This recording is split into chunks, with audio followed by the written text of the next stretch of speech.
ahead. All right, July 3rd, 1863.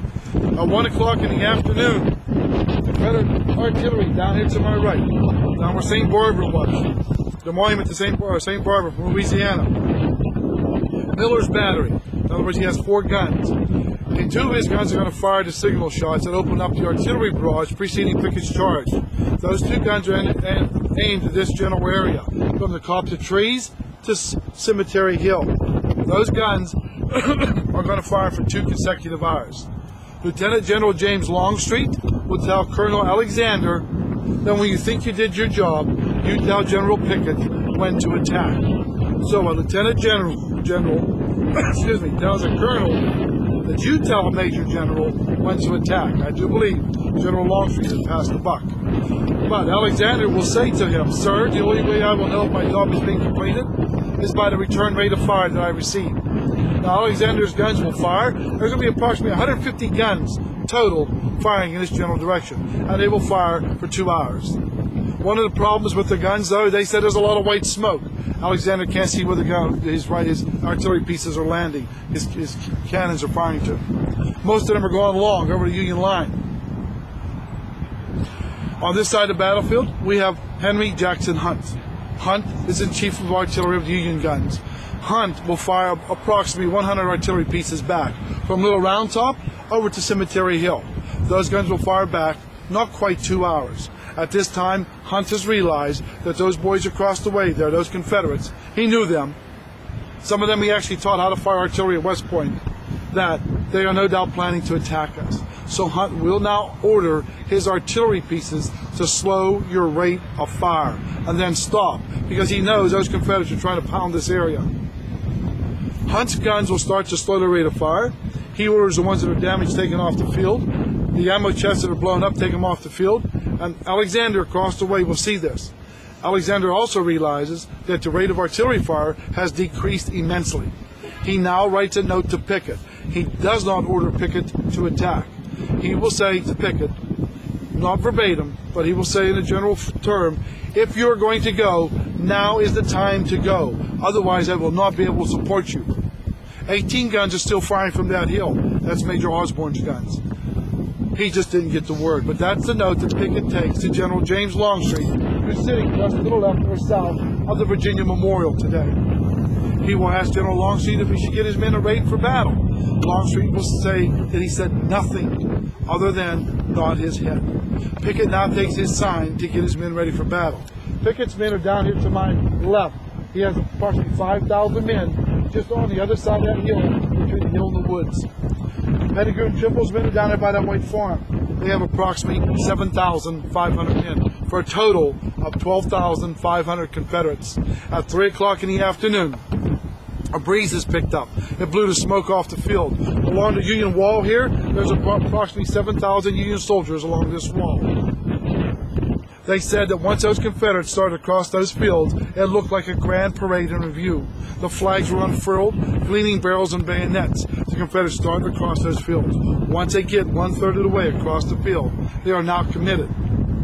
Union General Henry Hunt will now order his guns to fire from Little Round Top to Cemetery Hill.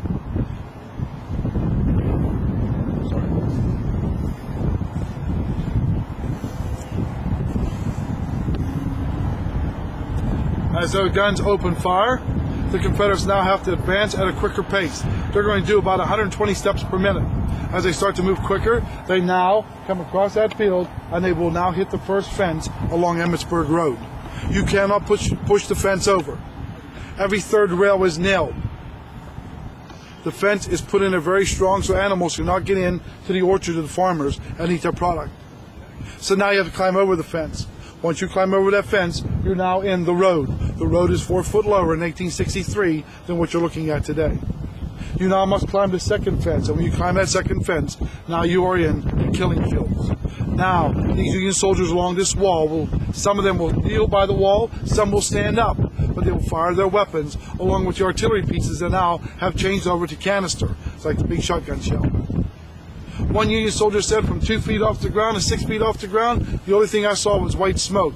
Above the white smoke, I could see a red mist with arms and legs and heads flying through the air. Men are going down, men are trying to rally around the flag. The flag's going down, the flag's being picked up. When the fighting was all over, one fence rail down along that fence, along Gettysburg Road, had 836 holes in it. I want you to imagine when along that fence, his name is Captain Michael Spessard. Union soldier, Confederate soldier from the 19th Virginia will watch him walk along that fence. He was part of the 28th Virginia. He's walking up to a soldier lying beside a post. He knelt down beside the soldier. He gave the soldier his canteen. He gave the soldier a hug. And one report said he actually gave the man a kiss on his forehead. It was his son, Hezekiah. But Hezekiah is mortally wounded. He will die from his wounds. Captain Michael Spessard will come across that field like a wild man. He will come to the wall, slashing at the Union soldiers with his sword. They will drag him across the wall. He will fight back. Somehow, he will manage to go back. Captain Michael Spessard will be just one of the 6,000 Confederates out of the 12,500 who started this attack 45 minutes ago to go back across that field.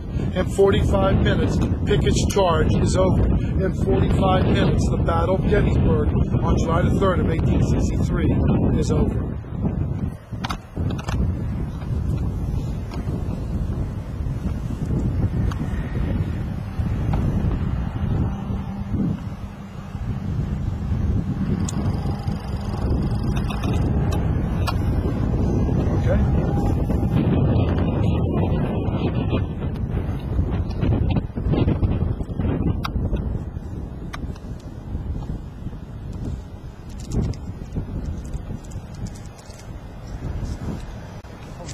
They really have no clue what the battle was here. They have no idea what happened here. Oh, they have no clue at all. We don't have enough time to get into it. Oh, I know. It's just, but you know, people come and they're just like they really don't get it. You know.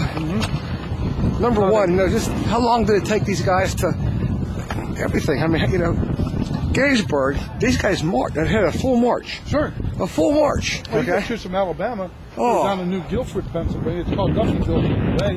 They're going to march 25 miles to get here, just over by Hurl's Ridge. Right. They're going to put in Longstreet's Common March. You're going to march another 4.5, 5 miles.